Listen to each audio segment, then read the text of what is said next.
Bom, vamos lá. Então, pessoal, essas quatro são as 4 regras de derivação da lógica de predicados, a lógica de primeira ordem, tá? A primeira regra é a regra que você tem, que você já conhece a veracidade de para todo x, p de x, tá? Então, para todo x, p de x é uma fórmula que você já conhece. E a gente consegue derivar p de t, onde t pode ser uma variável ou uma constante, tá? Essa regra, a gente chama ela de instanciação universal, porque a partir de uma coisa generalizada, para todo x, p de x, eu estou instanciando, eu estou dando uma variável, tá? Deixa eu botar aqui o meu telefone para carregar, que agora que eu vi que tá...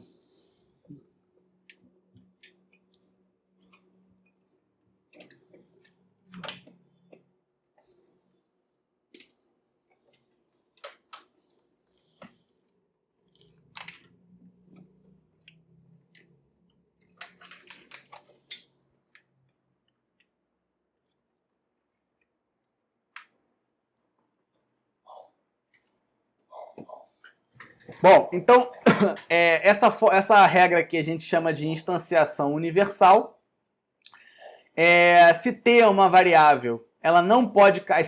toda regra que a gente vai utilizar aqui tem algum tipo de restrição, tá?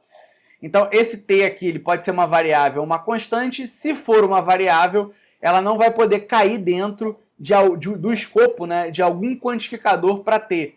Então, eu não posso, por exemplo, concluir p de t, se no lugar que eu concluo p de t, eu vou ter, por exemplo, um para todo t ou um existe t, tá? Então, a gente vai ver aplicações dessa regra mais para frente. Tá?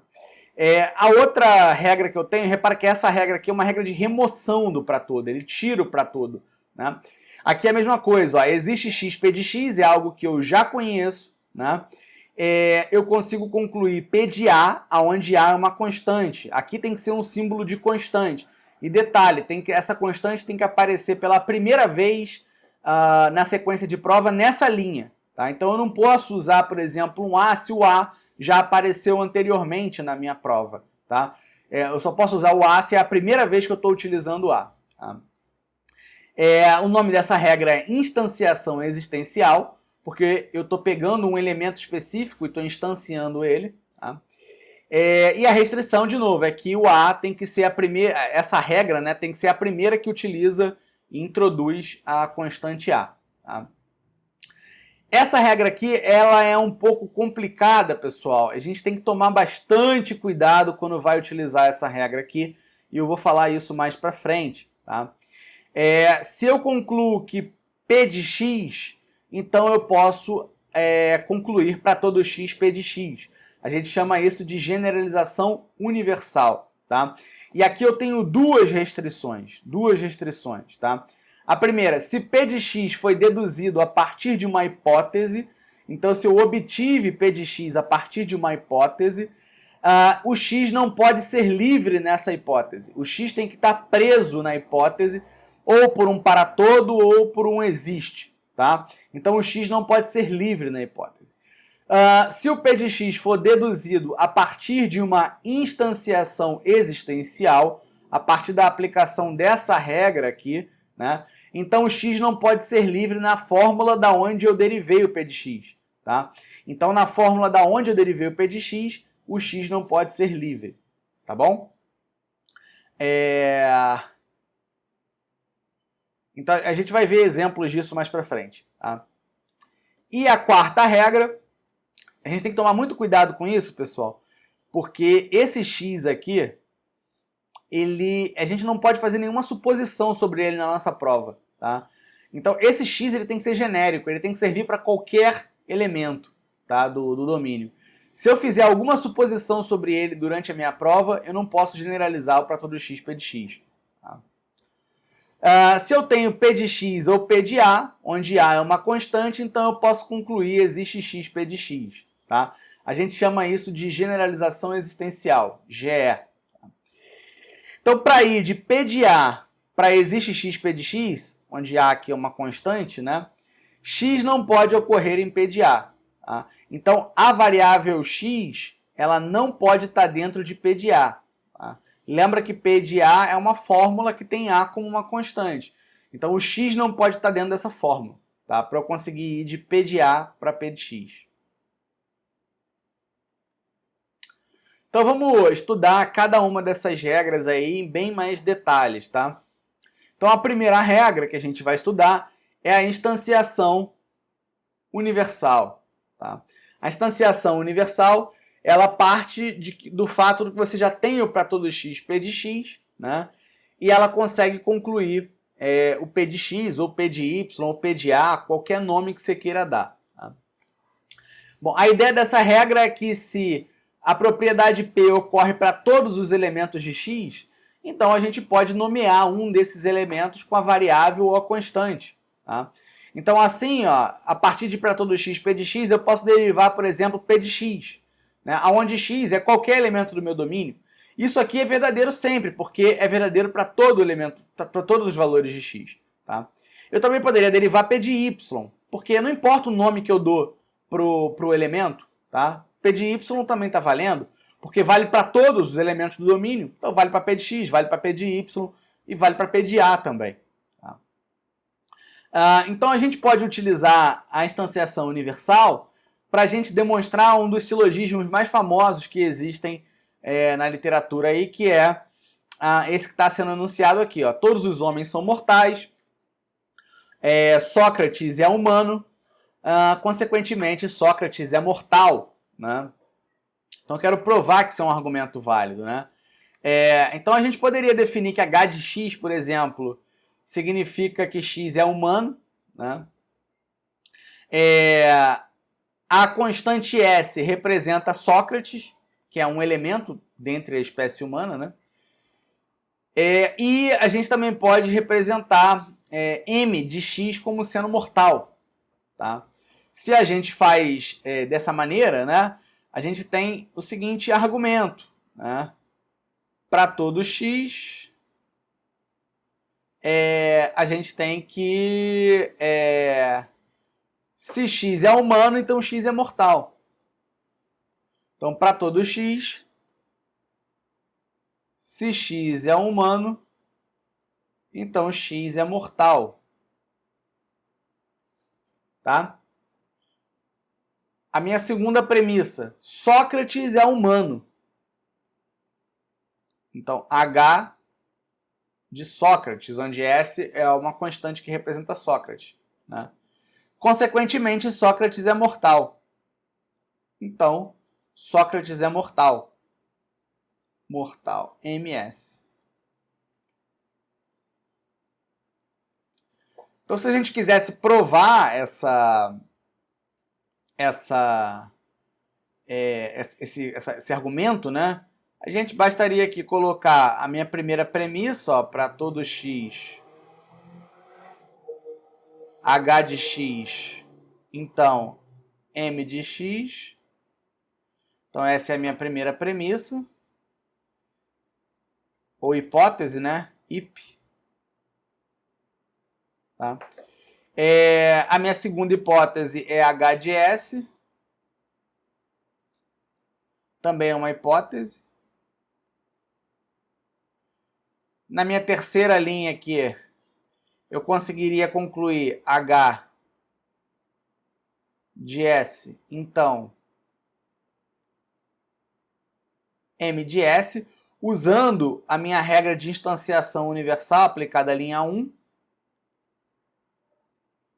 Instanciação universal. Tá? E aqui na minha linha 4, usando o modus ponens, eu conseguiria concluir MS, porque eu tenho HS aqui, isso aqui é HS, então MS, e o modus ponens diz que eu tenho o antecedente de uma implicação, né? Eu consigo concluir a conclusão. Então eu consigo concluir MS usando modus ponens, aplicado às linhas 2 e 3. Né?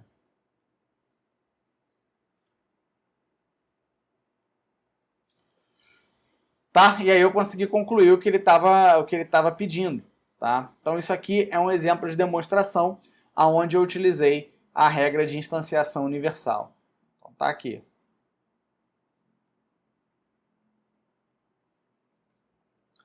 Bom, a restrição que a gente coloca, né, que é se eu, a partir de para todo x, p de x, eu concluo p de x, mas só se o x não cai dentro do escopo do escopo que usa essa variável, né, de um quantificador que usa essa variável, a gente evita coisas desse tipo aqui, ó. Eu tenho para todo x existe y, p de x, y, né? Então, teoricamente, como eu posso concluir p de x ou p de y, ou seja, eu posso concluir qualquer valor para essa variável x aqui, teoricamente eu poderia concluir existe y, p de y, onde eu estou substituindo o nome da variável x por y. Mas nesse caso, eu não poderia fazer isso porque esse y estaria caindo dentro de um escopo de um quantificador. Tá? Se a gente for olhar para essas duas fórmulas aqui, para todo x existe y, p de x, y, e existe y, p de y, você vai ver que eu não preservo a veracidade, ou seja, uma vez que isso aqui é verdadeiro, não necessariamente isso aqui também é verdadeiro. Né? Então, se a gente considerar, por exemplo, o domínio sendo o conjunto dos números inteiros, né, e p de x, y é y maior que x, então é verdade que para todo x sempre existe um y maior do que ele. Tá? Para todo número inteiro x, sempre eu vou conseguir encontrar um y que seja maior do que ele. Por outro lado, não é verdade que exista um número inteiro que seja maior do que ele mesmo. Tá? Então, isso aqui seria verdadeiro, mas isso aqui seria falso, o que não pode acontecer. Tá? Então, a restrição serve para evitar problemas desse tipo. A gente tem que tomar sempre cuidado com a restrição da aplicação de uma determinada regra. A gente não pode simplesmente aplicar a regra sem se preocupar com isso. A gente, toda vez que for aplicar a regra, a gente precisa se preocupar com a restrição dessa regra. Então ele pede para você fazer esse exercício, mostra que esse argumento aí é um argumento válido, né? E aí dá uma pausa aí no seu vídeo, né? Tenta resolver esse exercício aí e ver se vai bater com o resultado que eu vou colocar aqui, tá? Então dá uma pausa aí e tenta resolver. Bom, a demonstração desse cara é bastante simples, tá? Bastante trivial, tá? Então, olha só. A gente vai ter as hipóteses, né? Para todo x, p de x, então r de x. E a hipótese não r de y. Né? Então, repara o seguinte. Se a partir desse para todo x eu conseguir obter o p de y, então r de y, como eu tenho não r de y, eu consigo usar o modus tollens para provar p de x. Tá?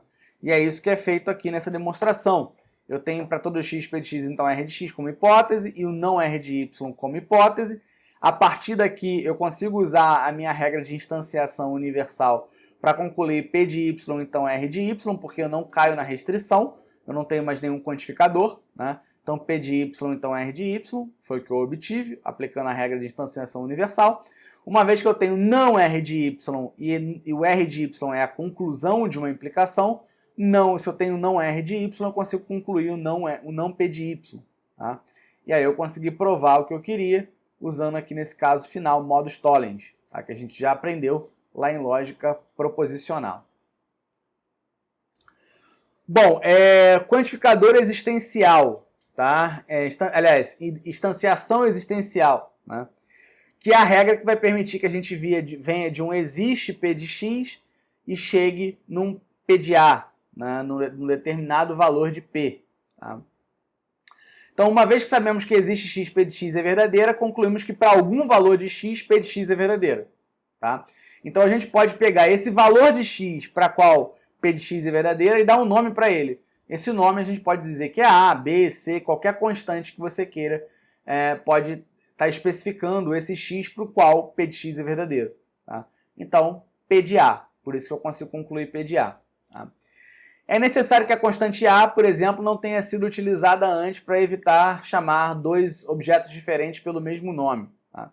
Se eu já usei o A em alguma outra situação e eu uso o A novamente aqui, eu posso estar chamando dois objetos diferentes pelo mesmo nome e aí eu estou atribuindo a um determinado elemento propriedades que não necessariamente ele tem.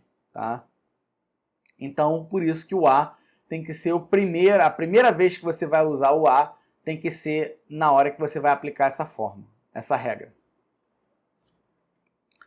Então, exemplo, prove a validade do argumento para todo x, p de x, então q de x, e existe y, p de y, então q de a. Tá? Ou seja, as minhas hipóteses são essa aqui e essa aqui. Tá? Tem essas duas hipóteses. Tá? Repara o seguinte, e aqui a gente tem que tomar um cuidado. Tá? O que acontece? Eu poderia fazer aqui, ó, para todo x, p de x, então q de x.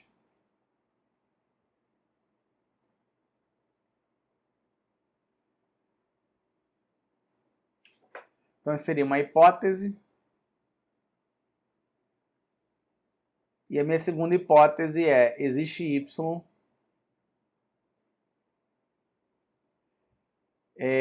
p de y. Então, essa é a minha segunda hipótese.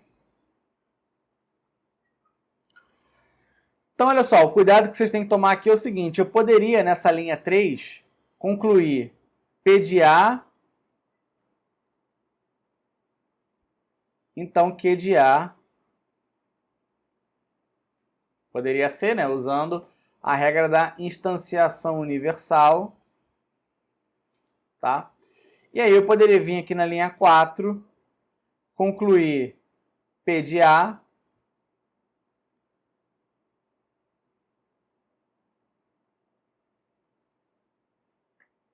poderia concluir P de A,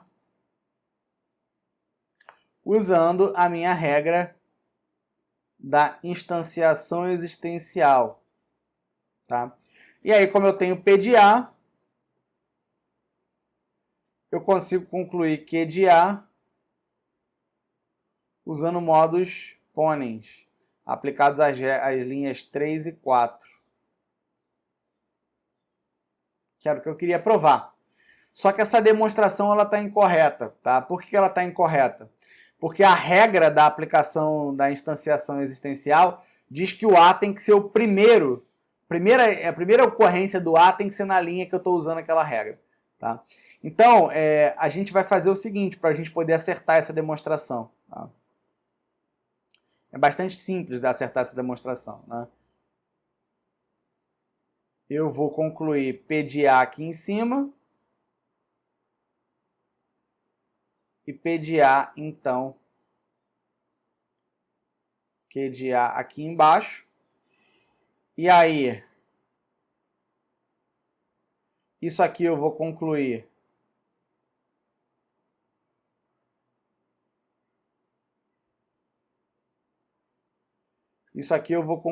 usando a regra da instanciação existencial e aqui da instanciação universal. Então, repara que agora o A, eu estou usando ele pela primeira vez na linha que eu estou usando a regra de instanciação existencial. Aqui eu posso usar o mesmo A, porque não existe nada que me impeça de usar um valor de constante que já foi utilizado antes quando estou trabalhando com instanciação universal. E aí eu consigo concluir Q de A exatamente da mesma maneira. Então, essa demonstração está certa, a que eu tinha feito anteriormente não estava certa, apesar delas serem muito parecidas. Bom, generalização universal. Né? Então, essa regra deve ser usada com extrema cautela, como eu falei com vocês anteriormente. Se a gente souber que P de x é verdadeiro e que x é absolutamente arbitrário, ou seja, ele não representa nenhum objeto específico do domínio, ele não carrega nenhuma propriedade específica, então a gente pode concluir que para todo x, P de x. Tá? Mas ele tem que ser absolutamente arbitrário. Entretanto, se x representa algum elemento específico do domínio que tem a propriedade P, então não podemos generalizar. Tá? Então, se x está representando algum elemento específico do domínio que tem a propriedade P, a gente não pode generalizar. Então, prove a validade do argumento para todo x, P de x, então Q de x, e para todo x, P de x, então para todo x, Q de x. Tá? Então, eu tenho aqui essa hipótese e eu tenho essa hipótese aqui. Tá? Então vamos lá, a gente pode trabalhar esse carinha aqui da seguinte maneira. Né?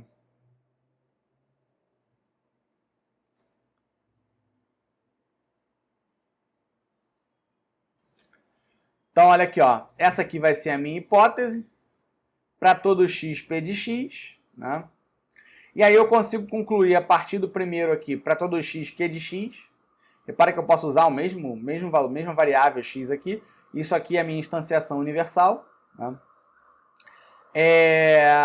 Eu também posso usar a instanciação universal para concluir p de x aqui, p de x, aplicado a essa linha 2, onde eu estou eliminando para todo x. Né?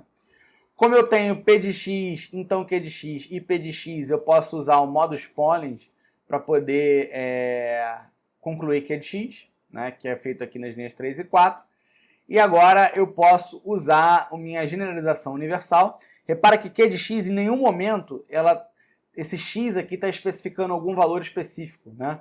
Esse q de x ele veio de p de x, então q de x, que veio de para todo x q de x. Então isso aqui vale para qualquer elemento x. Tá? Então eu posso simplesmente incluir para todo x q de x aqui, usando generalização universal. Então aqui algumas observações, não há restrições de reutilização de símbolo em instanciação universal, então eu posso usar o símbolo que eu quiser na instanciação universal. O passo 6 é legítimo, pois x não é livre em nenhuma hipótese, eu não tenho x livre em nenhuma das hipóteses. Tá?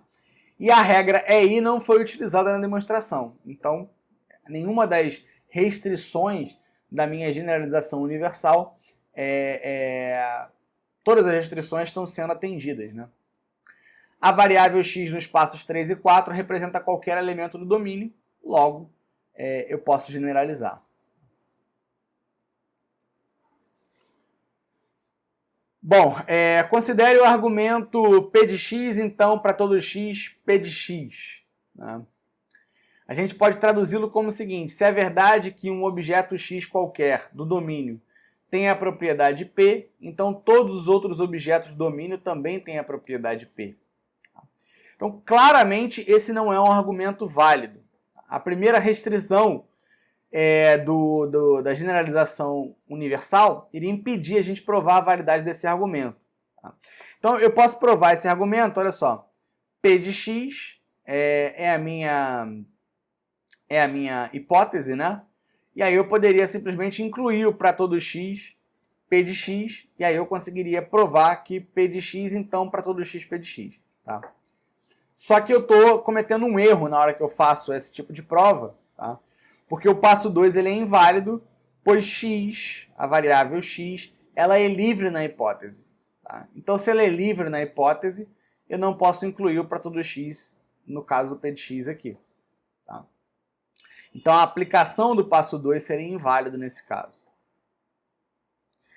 Eu poderia refazer a minha demonstração, né? Onde eu tenho que, para todo x... beleza. Aqui... Tá, eu não conseguiria provar. Tá, isso aqui já é outra coisa. Então, vamos supor essa fórmula. Para todo x existe y, q de xy. Então, para todo x, q de xa. Né? Então, a gente também já viu que essa fórmula aqui ela é uma fórmula que não é válida. Né? E a gente pode ainda assim tentar demonstrar ela. Para todo x existe y, q de xy. É a minha hipótese. Tá? Eu posso remover o para todo x, fazendo a minha... Aqui está GU, né? Mas aqui na verdade é IU. É a minha instanciação universal. Tá? Então eu estou tirando para todo x, aí está ficando existe y, q de xy. Tá? Depois eu vou usar o meu IE, a minha instanciação existencial. Tá? Então eu vou concluir q de xa, porque a variável aqui é o y, tá vendo?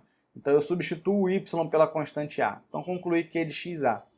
E aí eu vou lá e coloco para todo x, q de xa. Tá? Só que esse passo 4 ele é inválido, porque uma das regras da generalização universal é que na hora que eu vou colocar o para todo x, né, na fórmula, né, na verdade, se essa fórmula aqui ela foi obtida através do IE, né,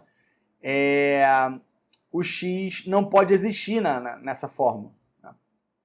Então repara que essa fórmula Q de xa, que é a que está aqui, né, a qual eu estou generalizando, né, ela foi obtida a partir de IE. E como ela foi obtida a partir de IE, o x não pode estar dentro dela para que eu possa aplicar o para todo x nessa fórmula.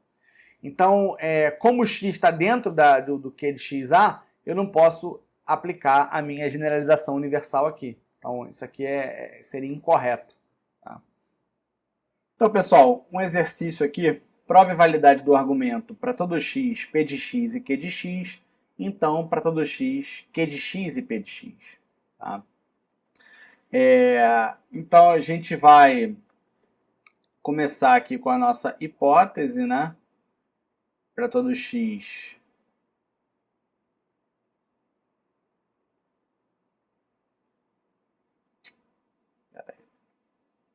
Deixa eu limpar aqui.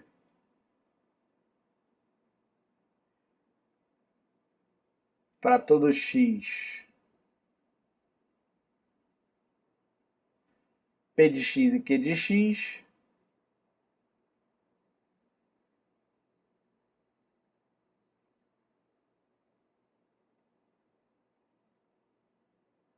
Então, essa é a nossa hipótese.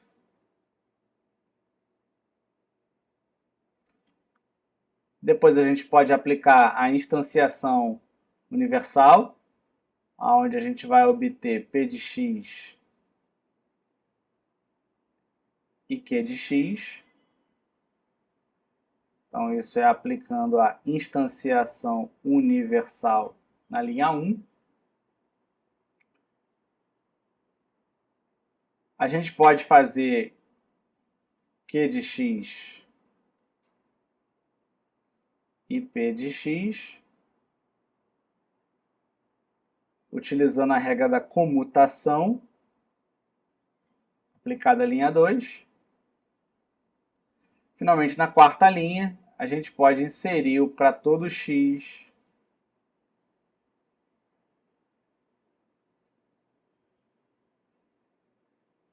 q de x e p de x. Isso aqui a gente estaria fazendo a generalização universal. Tá? E aí a gente consegue chegar aqui na conclusão que a gente tem, que a gente está querendo chegar. Tá? Então aqui tem a mesma solução. Generalização existencial. Se a gente souber que P de x é verdadeiro, ou P de A é verdadeiro, né, sabemos que existe algum objeto no domínio que possui a propriedade P. Sendo assim, a gente pode generalizar esse objeto através do uso de uma variável como x, por exemplo.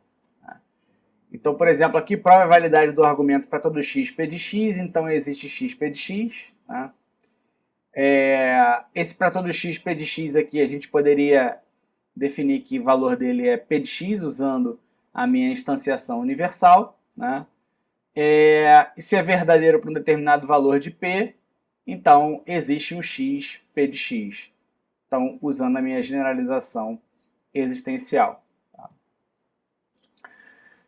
Então, vamos pegar esse argumento aqui. P de A, y, então existe y tal que P de y, y. Então, seja o domínio dos conjuntos dos inteiros, P de x, y é y maior que x. Assim, se a gente tomar um inteiro A, digamos 5, o fato de y ser maior do que 5 não implica em y maior que y, consequentemente o argumento não é válido. Tá? Então esse argumento aqui é claramente um argumento não válido. Tá? Ainda assim eu poderia provar esse argumento aqui de maneira incorreta, né? Começando com a minha hipótese P de AY, né? E dizer que existe y, py, y, onde eu estou substituindo A por y. Tá?